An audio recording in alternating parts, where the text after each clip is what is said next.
Bramham Moor Aerodrome. Bramham Moor Aerodrome, later known as RAF Tadcaster, was a First World War-era military airfield near to the village of Bramham, West Yorkshire, England. Initially a Royal Flying Corps site, on the formation of the RAF, its name was officially changed to RAF Tadcaster. However, the unit was still referred to as Bramham or Bramham Moor, even in official documents. The base was used between March 1916 and December 1919 by active aircraft squadrons, but was not closed down until April 1920. Bramham was originally used as a home defense station due to the threat of Zeppelin attacks, but later it was used primarily for preparing aircrew for front-line operations.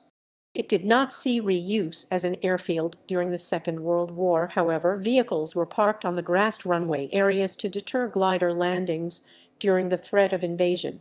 The base was notable in the First World War for being the location where the first Arab officers in the Royal Air Force underwent training. History. The base was located east of the village of Bramham, near to the 1408 battlefield, and due north of the Leeds to York Road, which is now the A64, 2.75 miles 4.43 km southwest of Tadcaster, and 10 miles 16 km southwest of York. As it was situated on Bramham Moor, the airfield was known by this name. Originally built from late 1915 at a cost of £108,000, the airfield was basic, with 9 Bessonneau hangars aligned along the course of what is the 64 road at the southern edge of the field. The site was expanded during 1917–1918 with 4 permanent hangars and ancillary buildings being built on the northern edge of the grass field. The airfield was grass as no concrete runway was laid, and no attempt had been made to level the ground. However, the telegraph wires, which caused many accidents on landing approaches in the early days, were later buried in the ground. The first unit detailed at Bramham was No. 33 Squadron, who were posted in from Filton with Etwalk aircraft. No. 33 SQN had their HQ and 1 flight based at Bramham. The other flights were at Beverley, York, Knavesmire, and Coliston. The squadron had been posted north to protect the North Midlands and Yorkshire from enemy attacks, but also had a remit for training. In June 1916, the squadron converted to the B-12, converting again only a month later onto the Bristol Scout. They were relieved of the training element when No. 57 Squadron was formed at Copmanthorpe and Bramham in June 1916 from the B and C flights of 33 Squadron. No. 57 Squadron originally had been at Etwalk. The base had originally been envisioned as a home defense site to counter the Zeppelin threat in the north of England. Despite some attacks, it was seen by the Germans that the Zeppelins were ineffective at bombing missions, and after 1916 the number of attacks decreased, which also changed the purpose of the station towards training. Reports and records refer to the site as Bramham Moor and Tadcaster. Equally, Halley lists it only as Tadcaster. A memorandum issued in late December 1916 stated that the site should be referred to in official reports as RFC Bramham Moor.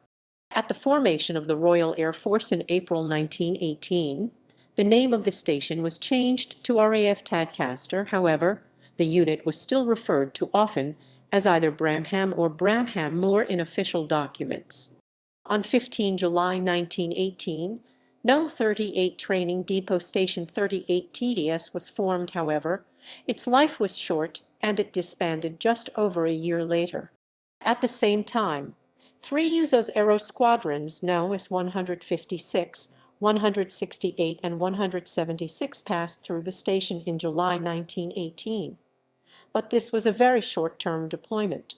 When America entered the First World War, they sent their squadrons straight to the front line, but as they lacked combat experience, heavy losses occurred. It was felt that a level of training at an RFC base would benefit aircrew, so some U.S. squadrons were rotated through the aerodrome. In March 1919, No. 76 Squadron was posted in from Ripon. The squadron had previously had a home defense role at Ripon HQ, Copman Thorpe, Helperby and Catterick. In January 1919, No. 38 training squadron consisted of around 400 personnel, but by July 1919, the complement of the base numbered 279 personnel, 207 RAF 48 officers, 159 other ranks, 68 RAF 2 officers, 66 other ranks. The last unit at the station was No. 38 Training Depot Squadron, which disbanded in December 1919, however. The base itself was still used to store aircraft for disposal, and was not closed until April 1920. Arab pilots in the RAF. In May 1918, 2 pilots from the Middle East region were posted to RAF Tadcaster for training. Both had been pilots in the Ottoman Air Corps, and with the situation deteriorating in their homelands, the collapse of the Ottoman Empire, they volunteered for training with the RAF in a deal brokered by Sir Mark Sykes. They spent at least 3 months at Tadcaster before contracting influenza, which most of 8-wing their training cohort had done too. In the end, both pilots became dissatisfied that they were not given the rank that they were promised captain, which was their commensurate rank in their previous Air Force.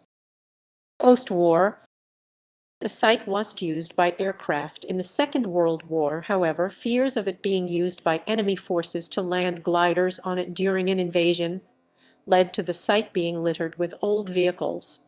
The site is used by an agricultural college with one remaining First World War hangar of the same design as the remaining examples at Duxford and Hendon, which is grade Roman II listed. It is believed that 3 other hangars were built on site from aerial photographic evidence that show the building outlines from their crop marks. The majority of the site is now used as farmland. Units.